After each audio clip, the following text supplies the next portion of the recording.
So far we have 3 lectures of D and F block elements, and every day we are doing 10 questions.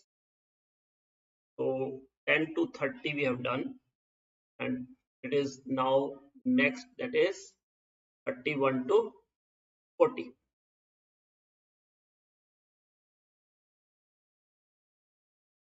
So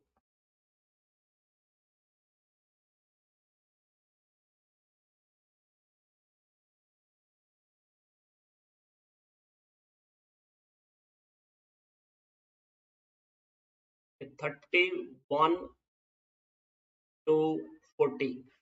So question number 31. 31 question is, describe the preparation of potassium permanganate and how does the acidified potassium permanganate solution react with oxalic acid. So on a large scale, this potassium permanganate, it is prepared from the mineral, that is pyrolusite ore. Pyrolusite is an ore of manganese, that is MnO2, and the MnO2 can be converted into CmNO4. It involves the 2 steps. First step is ore MnO2, it is fused with an alkali metal hydroxide, like you can take KOH, potassium hydroxide, maybe potassium carbonate, okay, and in the presence of air or an oxidizing agent like KNO3 or even KClO3 to give dark green potassium permanganate. So color of potassium manganate is dark green, and then this K2MnO4, it disproportionate in neutral or acidic medium, and ultimately at the end we get potassium permanganate. So these are the 2 steps. So let's write its equation. First is MnO2, that is pyrolusite ore. It is fused with alkali metal hydroxide like potassium hydroxide in the presence of air like O2 to give dark green colored potassium manganate along with water. Just balance it. 2 K2MnO4, 4 KOH, 2 MnO2 and 2 H2. Or it can also be prepared by using MnO2 plus potassium carbonate plus O2. Again it gives 2 K2MnO4 plus 2 CO2, or MnO2 plus potassium hydroxide, and in place of air use an oxidizing agent like potassium nitrate. So it gives again K2MnO4 plus potassium nitrite, KNO2 plus H2, or MnO2 plus potassium hydroxide, potassium chlorate to give K2MnO4 plus KCl plus H2O. Here 6 KOH, 3 MnO2, 3 K2MnO4 and 3 H2. So any one is out of these. We can use any one of them. You can write first, second, third or fourth. This is the first step. To convert MnO2 to K2MnO4, what do we do? The ore MnO2, it is fused with an alkali metal hydroxide like potassium hydroxide in the presence of air, or an oxidizing agent like potassium nitrate or even potassium chlorate to give dark green potassium magnate. Now, this potassium magnate thus formed, it disproportionates. What is disproportionation? So it disproportionate in neutral or acidic solution. And what is disproportionation? That same element in the compound is oxidized as well as reduced when it is allowed to stand for some time. Like in K2MnO4, MnO4 2 negative is there. So MnO4 2 negative in acidic medium, it gives MnO4 negative, MnO2, H2. So 3 MnO4 2 negative, that is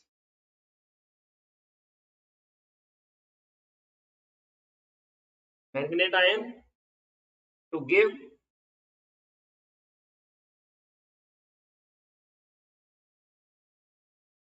permanganate ion along with MnO2. Oxidation number here it is +6. We write in Romans or just number +6, and here it is +7, and in MnO2 it is +4. So +6 to +7 it is oxidized, and +6 to +4 it is reduced. So this is the reaction. Give permanganate ion. So in this way we get potassium permanganate. This is the method for the preparation of potassium permanganate. Now, how does this acidified permanganate solution react with oxalic acid? So see,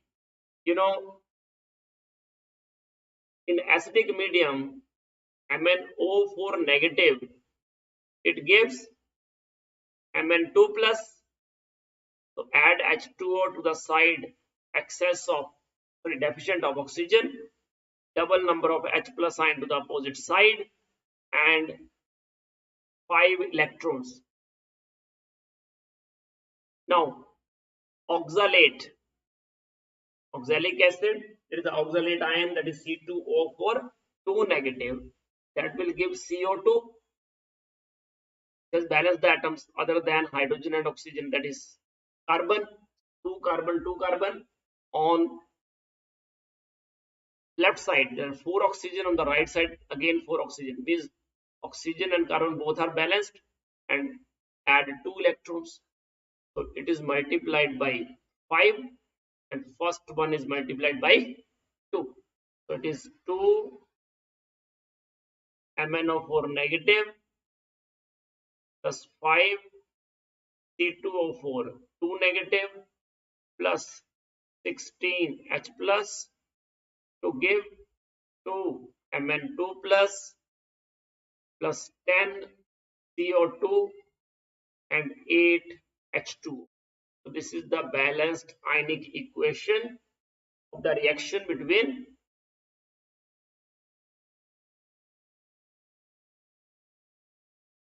acidified potassium permanganate and oxalic acid. So this is the ionic equation for the reaction. This is question number 31, and it involves the method of preparation of potassium permanganate. So what we do? Just we take pyrolusite ore, okay, and that is fused with alkali metal hydroxide like potassium hydroxide in the presence of air, or an oxidizing agent like KNO3 or KNO3 or KNO3 or KClO3, and then it can undergo disproportionation, or where we have written that. Okay, this is the disproportionation reaction, or we can also oxidize this potassium magnate to potassium permanganate chemically or electrolytically. Let us write it completely. See, second step is oxidation of potassium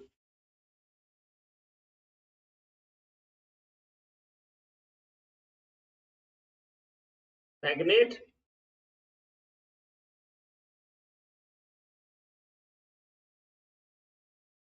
to potassium, okay, potassium permanganate. Okay, oxidation of potassium magnate to permanganate. First is chemical oxidation. So in chemical oxidation, we have K2MnO4. So it is oxidized to KMnO4 by using either carbon dioxide or Cl2, chlorine, or ozone.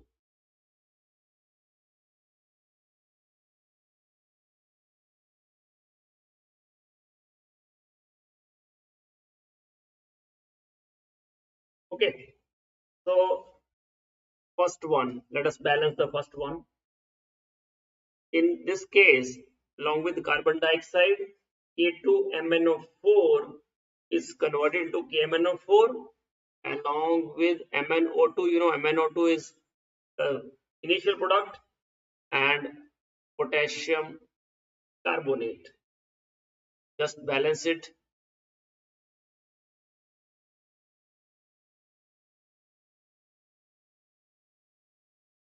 Or here K2MnO4,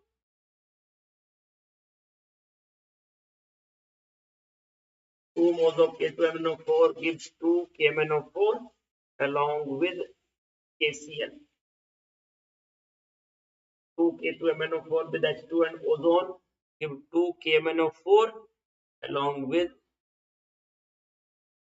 potassium hydroxide and oxygen. So this is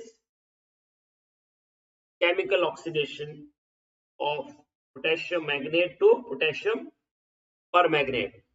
In this case, fused mass is extracted with water, and solution after filtration is converted into potassium permanganate by either bubbling carbon dioxide or chlorine or ozonized oxygen. The green solution. This is green solution. You know, K2MnO4 is green. And carbon dioxide process. This process is uneconomical because the original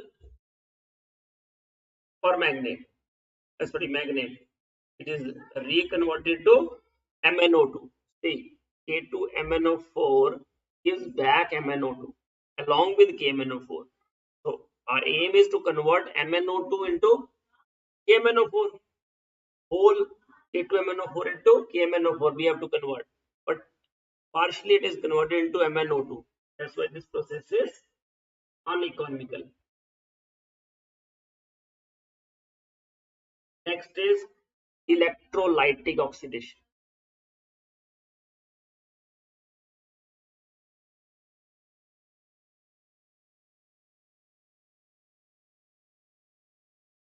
In electrolytic oxidation, K2MnO4, you know, in ionic form it is 2K plus MnO4 2 negative. and H2O, it give H plus and OH negative. So at anode,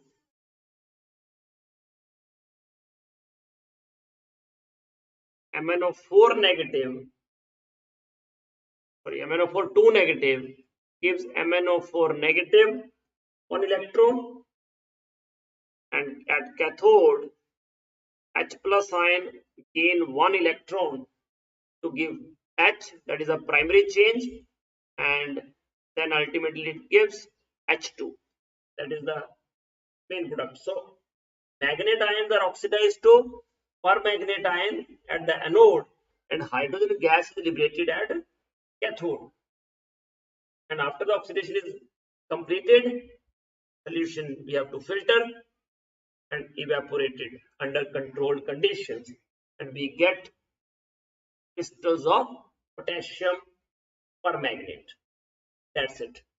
So this is the method of preparation of KMnO4. In the first step, MnO2 is converted into dark green colored K2MnO4, and then K2MnO4 is oxidized either by chemically, by bubbling carbon dioxide or chlorine or ozonized oxygen into KMnO4, or it can be by electrolytic method. That is called electrolytic oxidation. Second question. Describe the oxidizing action of potassium dichromate and write the ionic equations for its reaction. So you know K2Cr2O7 react with H2SO4 first to give K2SO4 Cr2.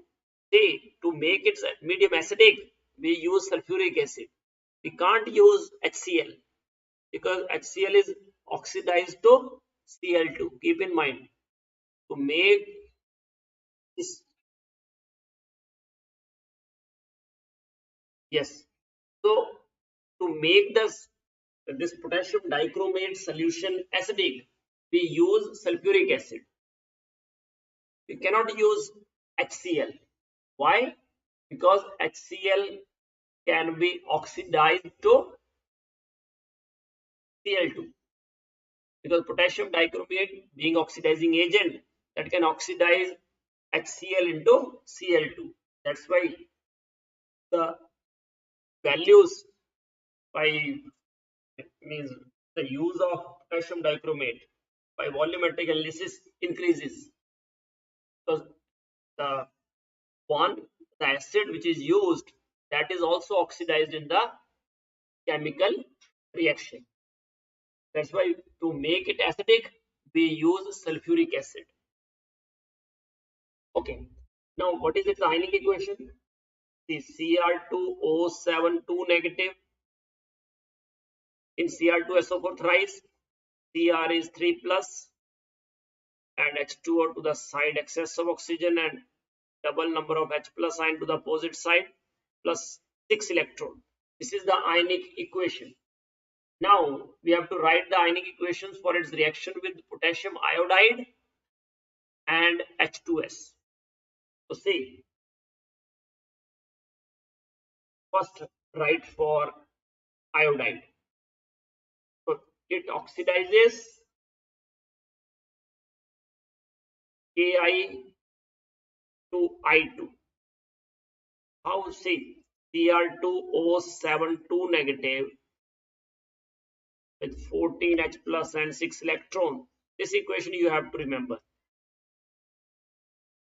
To give 2 Cr3 plus 7 H2O and I negative, that gives I2 plus 2 electron.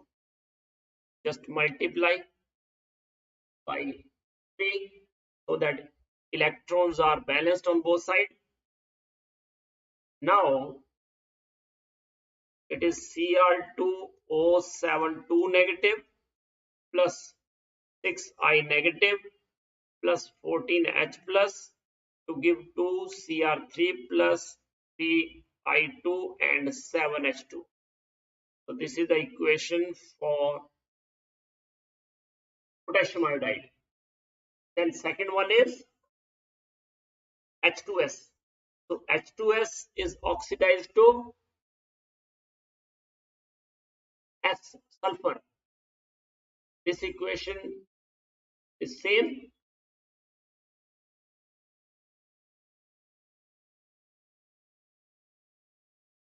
H2S gives sulfur. Just balance it. Just multiply it by 3. So it is Cr2O7 2 negative plus 3H2S plus 14H plus to give 2 Cr3 plus 3 sulfur. Sorry, not 14H plus, because on right side there are 6H plus. So it is 8H plus, net 8H plus, and 3 sulfur along with 7H2. So that's it. This is the balanced ionic equation for the oxidation of H2S2 sulfur. Means dichromate, it oxidizes H2S to sulfur, Ai to I2 and H2S to S. Next, when chromite ore, it is Cr2, the FeCr2O4. It is actually mixed oxide of FeO and Cr2O3. It is fused with sodium hydroxide in the presence of air. A yellow colored compound A is obtained, which on acidification with dilute sulfuric acid gives a compound B, and compound B on reaction with KCl, it forms orange colored crystalline compound. So we have to identify A, B and C. We have to write the formula of A, B and C and write one use of compound C. So see, chromite ore, this FeCr2O4 on fusion with sodium hydroxide in the presence of air, it forms yellow colored compound sodium chromate. It gives sodium chromate with sodium hydroxide, or we can use sodium carbonate. See, A2FeCr2O4, it is FeO dot Cr2O3. Okay. FeO dot Cr2O3. This ore, it is finely powdered and it is mixed with either sodium carbonate or sodium hydroxide. So when it is mixed with sodium hydroxide in the presence of air, first of all, what happened, that FeO.Cr2O3, it react with air and we get Fe2O3, means FeO is oxidized to Fe2O3 along with Cr2O3. 4 moles of FeO.Cr2O3 gives 2 Fe2Cr2O3 and 4 Cr2O3. Okay. Now Cr2O3 formed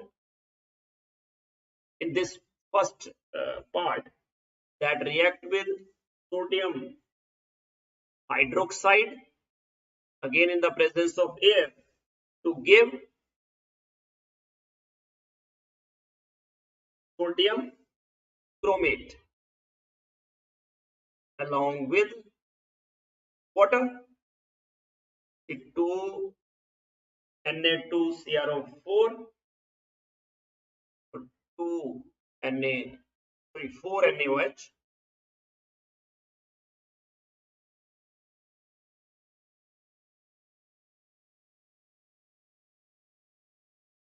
So 2H2O balanced. So 8 plus 2, 10. So 4 is 7 and it is 3 by 2.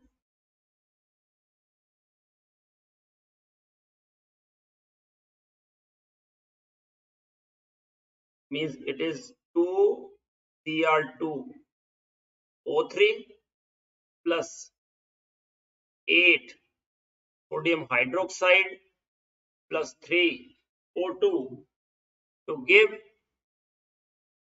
4 sodium chromate plus 4 H2. That's it. This is the equation.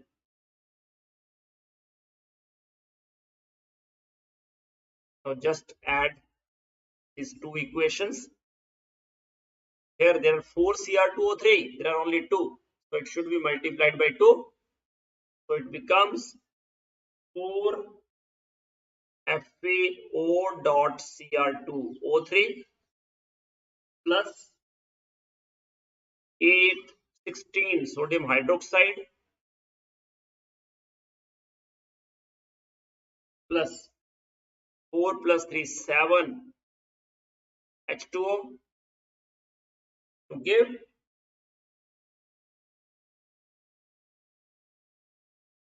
4 the 8 sodium chromate plus 2 Fe2O3 and 8 H2O. So this is overall equation.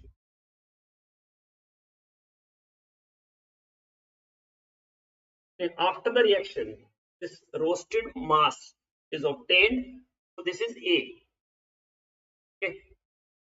Question was, when chromite ore is fused with sodium hydroxide in the presence of air, a yellow colored compound A is obtained, and this is this yellow colored compound.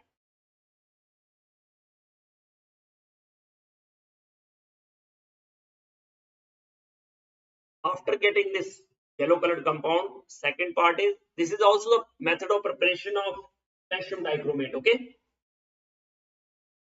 then this compound A obtained, it is on acidification with dilute sulfuric acid gives a compound B.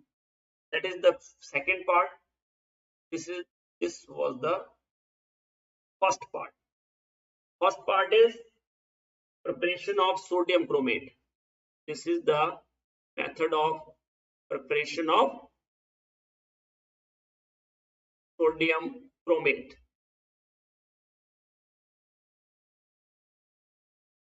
After the preparation of sodium chromate, go to second part. Second part is conversion of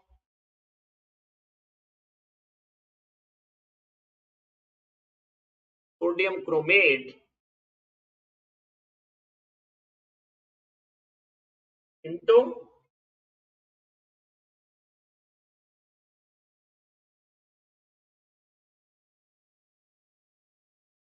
sodium dichromate.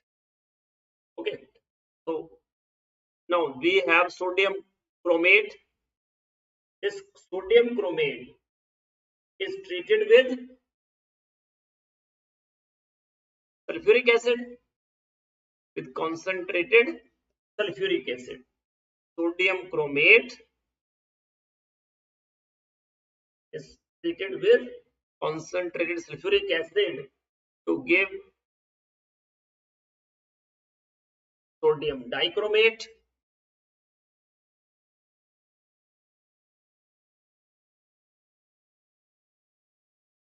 and along with sodium sulfate and water.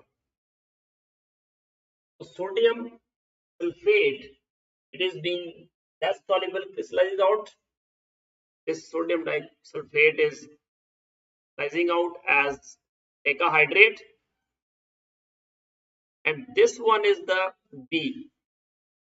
The second is when it is acidified with, it is written as dilute sulfuric acid, but most of the time we are using concentrated. Anyhow, but sulfuric acid is given, so it gives compound B. So this is compound B. And what is this compound? Sodium dichromate. Okay, so sodium sulfate we can remove from it. So now this compound B on reaction with KCl, it forms orange colored crystalline compound C. That is third part of the preparation.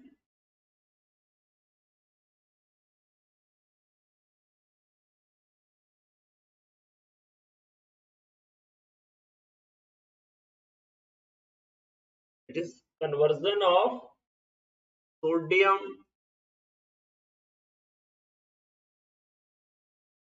dichromate into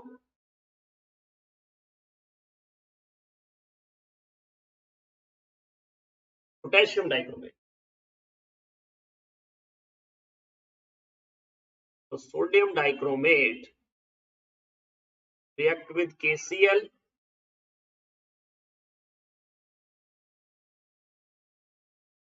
in potassium dichromate plus 2NaCl. So in this way, this is the C part. So this is whole method of preparation of potassium dichromate. This is method of preparation of potassium dichromate. When chromite ore is fused with sodium hydroxide in the presence of air, or even in place of sodium hydroxide, we can use sodium carbonate. So in place of water, at that time we get carbon dioxide. And a yellow colored compound A is formed, and this yellow colored compound A is sodium chromate. Then after getting this sodium chromate, sodium dichromate is formed on acidification of sodium chromate, and which on react with KCl, it gives potassium dichromate. So formulae of the compounds A, B and C, that is sodium chromate, sodium dichromate, Na2CrO4 sodium chromate, Na2Cr2O7 sodium dichromate, and K2Cr2O7 potassium dichromate. And what is the use of this compound potassium dichromate? It is used as an oxidizing agent in the volumetric analysis in the acidic medium. That I have already told you that potassium dichromate is an oxidizing agent only in acidic medium. Next, complete the following chemical equations. MnO4 negative in acidic medium. So you know MnO4 negative, it gives Mn2 plus, because medium is acidic, to add H2 to the side deficient of oxygen, 8H plus 5 electron. Now S2O3 2 negative, this S2O3 2 negative ion will give, yes, S2O3 2 negative ion will give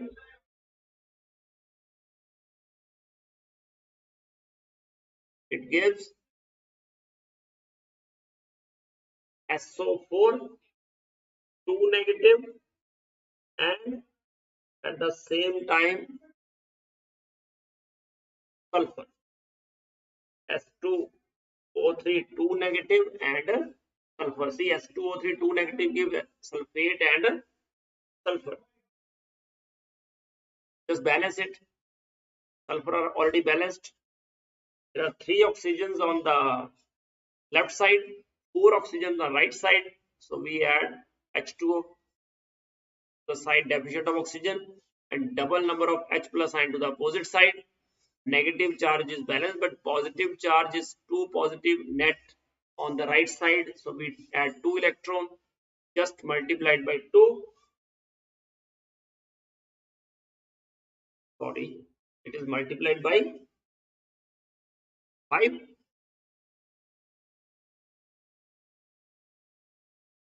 So it is MnO4 negative.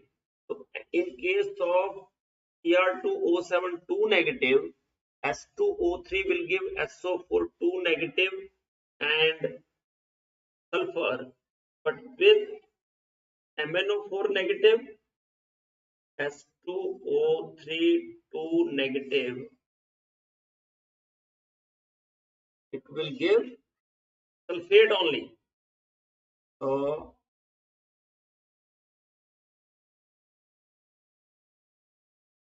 wait, let me check.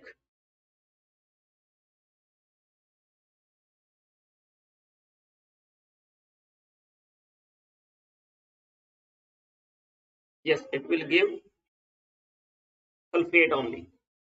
With dichromate, it gives sulfate and sulfur, okay? But with KMNO4, it will give sulfate. So just balance it. First, we have to balance the sulfurs.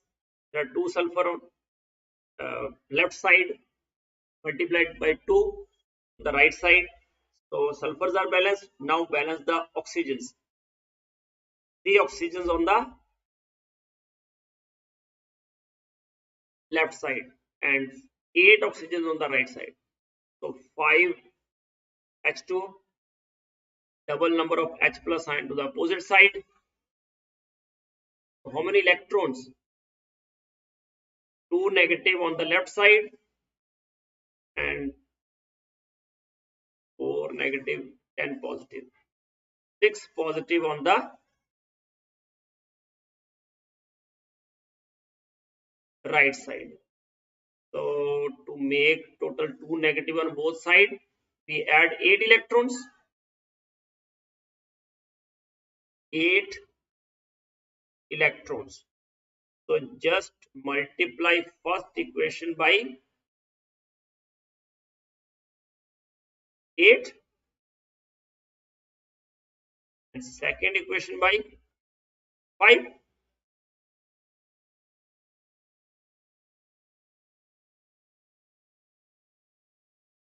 S2O3 2 negative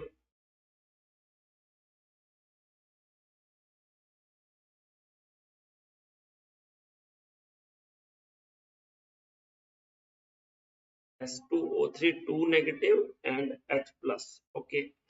So it is 5 MnO4 negative plus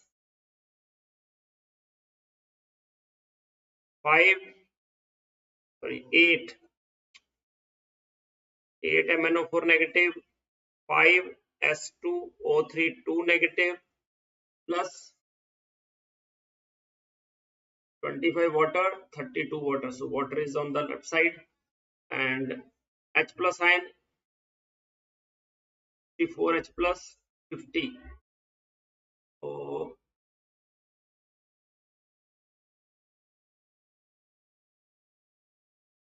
14H plus. Now 8 Mn2 plus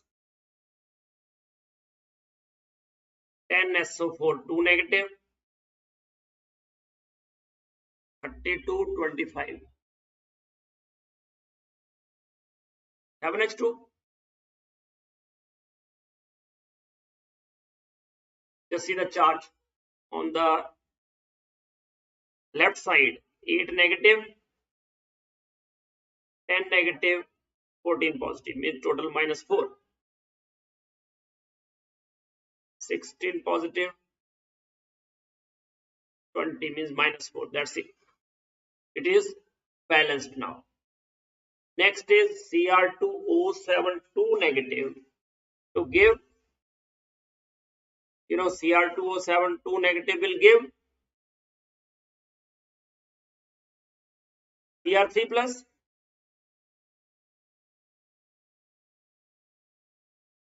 First balance this equation. Cr2O7 2 negative.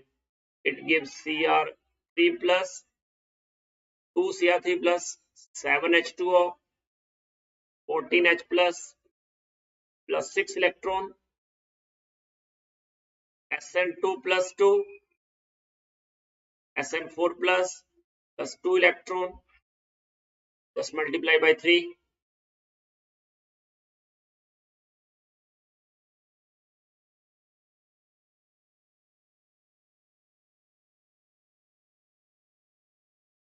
2Cr3 plus, 3SN4 plus, and 7H2. That's it. This is the balanced equation. Just see the charge on both sides. -2 plus 6 plus 14 plus 18 plus 6 plus 12 plus 18. So it is balanced. Next, transition metals show variable oxidation states. Tell me why. Transition metals show variable oxidation state.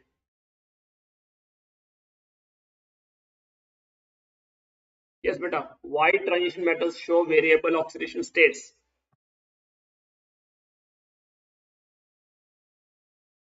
Very good. Only that is the reason?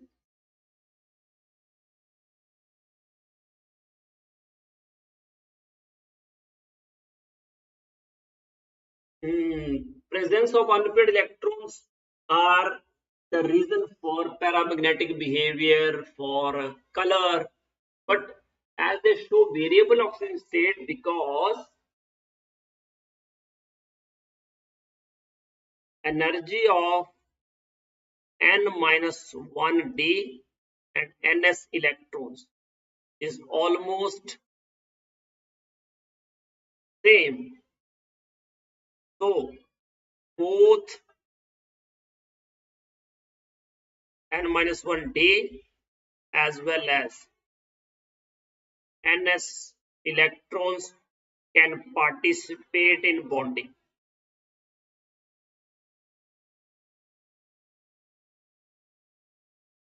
That's why they can show variable oxidation state. We have already done it. That variability of oxidation state is because of the involvement of both type of electrons, n-1d electrons as well as ns electrons in the bond formation, because their energy is almost same. That's why they have variable oxidation state. Actinoids show wide range of oxidation state. Why? Because of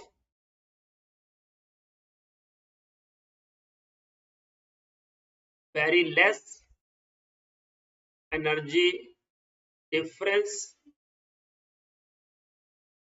between 5F,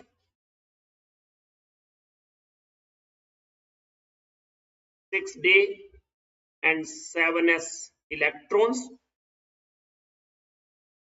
as all are involved in bonding. That's why they can show variable oxidation state up to +7, +3 to +7. So in both the cases, answer is almost same. Variability is because of the similar energy of n-1d and ns electrons, and in actinoid they show wide range of oxidation state because the valence orbitals, that is 5f, 6d and 7s, they have almost similar energy. Got it? Yes, but any doubt up to this? Hello?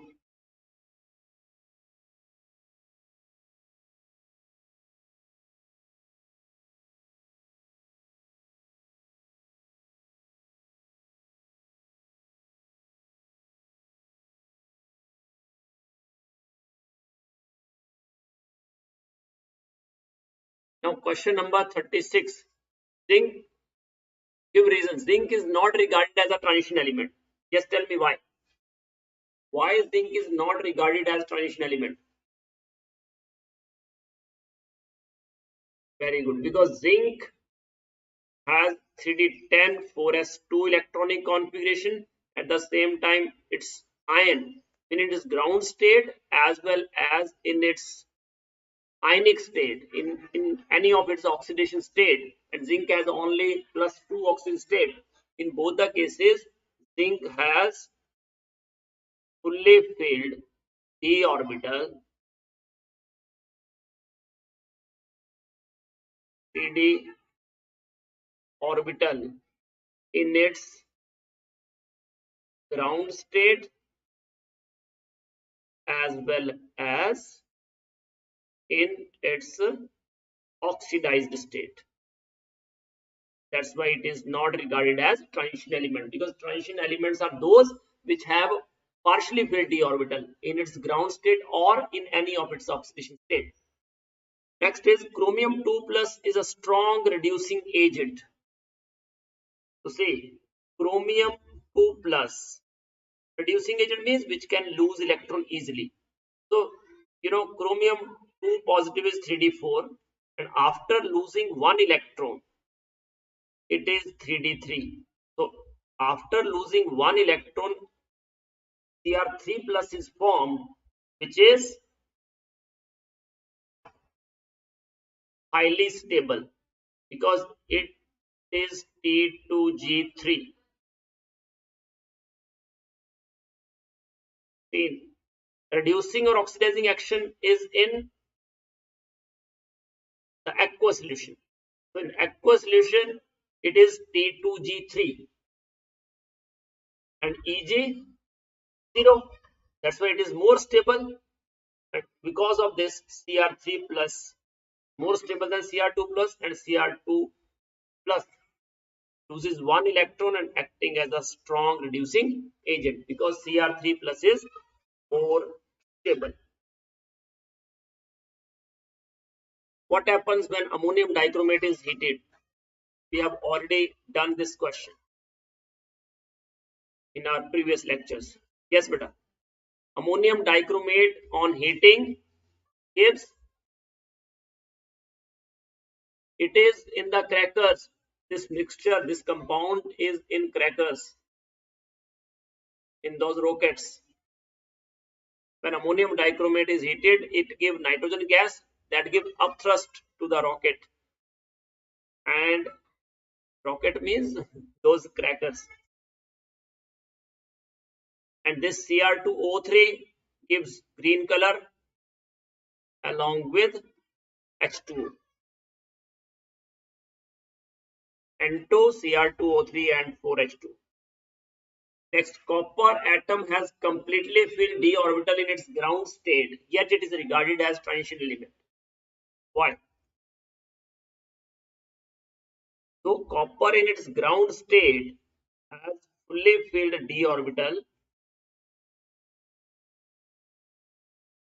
but in its +2 oxidation state, it has partially filled d orbital. In its +2 oxidation state, copper 2 plus has partially filled d orbital. That's why it is regarded as transition element. Second part, Cr2 plus is stronger reducing agent than Fe2 plus. See, Cr2 plus when lose one electron, it gives Cr3 plus.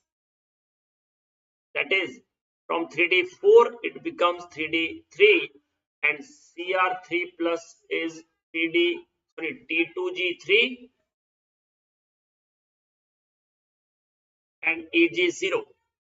But Fe2 plus, that is 3d6, it gave Fe3 plus, that is 3d5. So Fe3 plus is T2G3 and Eg2. So it is like this. T2G is at lower level and Eg is at higher level. That means Cr3 plus is more stable than Fe3 plus. And because of this, Cr2 plus can lose electron more easily than that of Fe2 plus in aqueous solutions. And because of this, Cr2 plus is stronger reducing agent than Fe2 plus. Next, silver atom has completely filled d orbital Again, same case like copper. Silver, it is 4D10, 5S1. So in one of its oxidation state, that is in case of 2 plus AgF2, silver is can exist as AgF2 in one of its compound. So in Ag2 plus, it has partially filled d orbital, and that's why it is regarded as a transition element. This compound AgF2. Next is E0 value for Mn3 plus to Mn2 plus couple is much more positive than Cr3 plus to Cr2 plus. So what is the reason?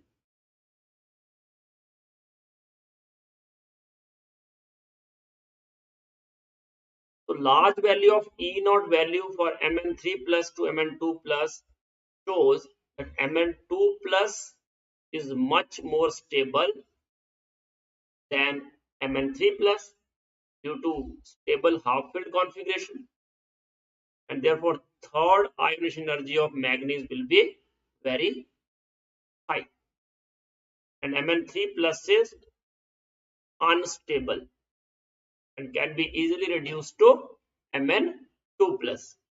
And in case of E0 value for Cr3 plus to Cr2 plus, that is also positive but small, because Cr3 plus can also be reduced to Cr2 plus but less easily. Why? Because Cr3 plus, it is more stable than Mn3 plus. I have already told you Cr3 plus is 3D3, that is T2G3, but Mn3 plus is T5, and it is T2G3 EJ2. So Cr3 plus is more stable than Mn3 plus. Okay, that's why to convert Cr3 plus, it is Mn3 plus. It is 3D4 only. T2G3 EG1.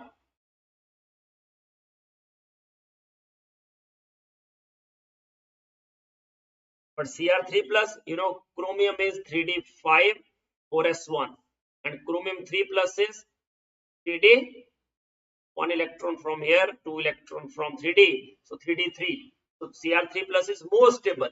So to convert Cr3 plus to Cr2 plus is not as easy as to convert Mn3 plus to Mn2 plus, because Mn2 plus is 3D5. So 3D4 to 3D5 is less stable to more stable. That is easy task. But Cr3 plus to Cr2 plus is more stable to less stable, because it is actually T2G3 in aqueous solution, right? So it is more stable and this one is less stable. So that is a difficult task. That's why E0 value of Mn3 plus to Mn2 plus couple is much more positive. Last question. Zinc 2 plus salts are colorless. So tell me why. Because zinc 2 plus, in zinc 2 plus, it has fully filled d orbital, so no dd transition takes place. As no dd transition occurs, and that's why they are colorless, or we can say they are white, because of fully filled d orbital, no dd transition. Next question. Copper has exceptionally positive E0 M2 plus to M value. Why? So see, copper solid to copper 2 plus aqueous plus 2 electron. So to convert copper solid to copper 2 plus, let's write it in equilibrium. First, copper solid is converted into copper gas, and this is energy required is enthalpy of atomization. Now copper solid to copper 2 plus gas is to remove 2 electrons. So it is sum of the first ionization enthalpy and second ionization enthalpy, that is also energy required. Enthalpy of atomization as well as these two ionization enthalpies are energy required, and to convert copper 2 plus gas to copper 2 plus aqueous, energy released is hydration energy. So keep in mind that sum of the enthalpy of atomization, first ionization enthalpy and second ionization enthalpy, sum of these is greater than the magnitude of the hydration energy. That means energy absorbed is more than that of energy released. That's why this equilibrium shifts backward. So to convert copper 2 plus to copper, it is an easy task, and that's why E naught value of copper 2 plus to copper is positive. So these are total 10 questions for the day. That's all for the day. Yes, beta, any doubt you may ask. Hello. See, actually, copper solid to copper 2 plus or copper 2 plus to copper. If to convert copper solid to copper 2 plus, then its oxidation potential is high and reduction potential is low. Because reduction potential means ability of the ion to gain electron, and oxidation potential is ability of the species to lose electron.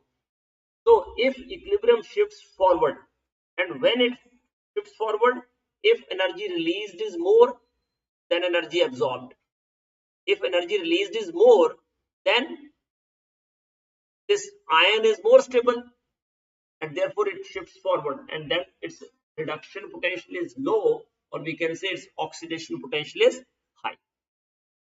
But if we say the total energies involved from copper solid to copper 2 plus 2 electron, first copper solid to lose electron, it should be converted into gaseous state. So to convert copper solid into gas, we need enthalpy of atomization, that is energy absorbed. Convert copper solid to copper gas, then copper gas to copper 2 plus gas, we need to remove 2 electrons. So to remove first electron, that is called first ionization energy. To remove second electron, that is called second ionization enthalpy. So these are the energy absorbed. This is energy absorbed. These are the energy absorbed. Total energy absorbed is enthalpy of atomization plus first ionization enthalpy and second. And this energy, when this ion interact with water, because reaction is taking place in aqueous solution, we are dealing with the solvent water. So when copper 2 plus gas interact with water, energy released is called hydration enthalpy, and that is the energy negative. So energy absorbed during this reaction, during this process, energy absorbed is more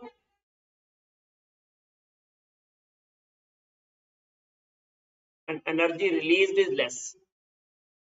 So overall energy is absorbed.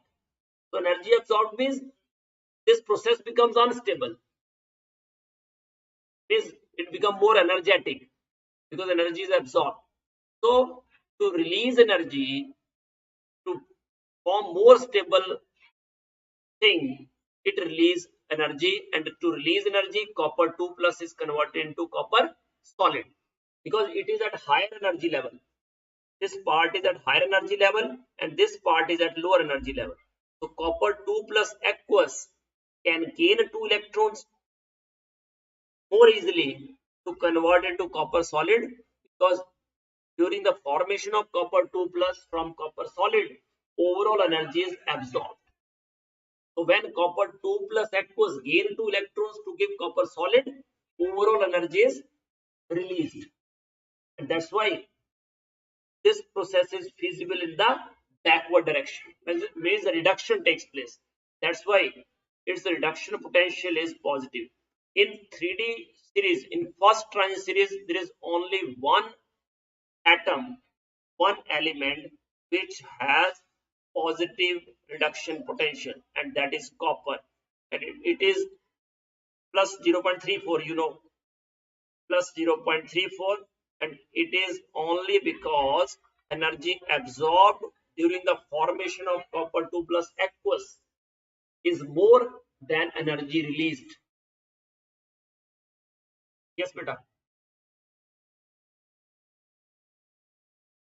That's all. Thank you.